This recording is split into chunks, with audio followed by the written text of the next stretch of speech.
On this step, we're going to go ahead and we're going to insert the image we just got from Google Images in the last step. And it was the image of the books, and we'll be going on our English page.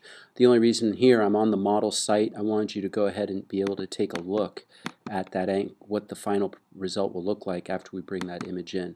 So I'm selecting here the English tab.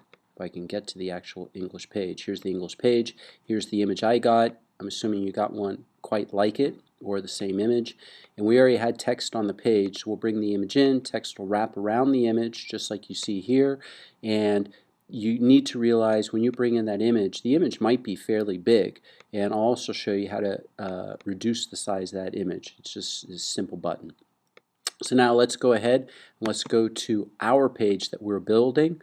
I already brought in a step back the image of me that I took on the Chromebook. That's on my welcome page. Here's the English page. I'm going to go ahead, anytime I want to make a change, I have to hit that pen tool. I select the pen tool, I put the cursor, I'm going to put the cursor up here in the very first beginning of the paragraph. The reason I do that is I want the top of the image to be equal with the top of the paragraph. It just looks so much more professional. My cursor's there. I'm going to come up here to Main Menu, Insert, and I'm going to come over here to Drive, because if you remember on the Chromebook, when you went ahead and you saved it to your drive. And some of you saved it to your download folder. So when you go ahead and you say Insert, you're going to see an option right there when you say Insert Image that allows you to either go into the drive if you saved it to the drive, or to go into the Downloads folder if you saved it to the Downloads folder.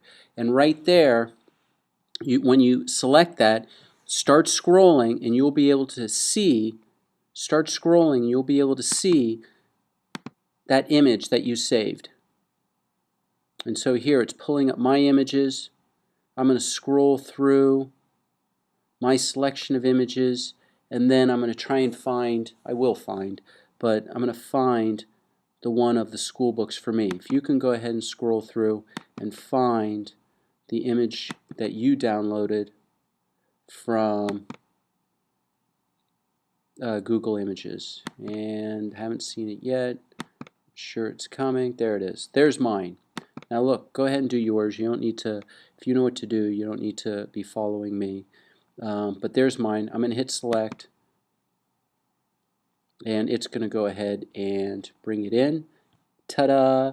Now what I want to do is, let's say the image is huge. All you need to do is click on the image, and it's going to allow you, see right here, it says, do you want it on the left part of the page, the center part of the page, or the right side of the page? Watch, see? I want it on the left side of the page.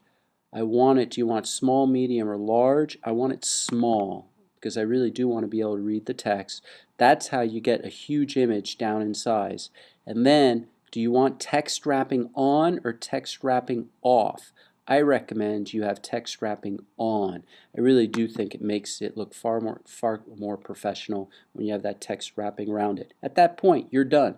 All you need to do at this point is remember to say save.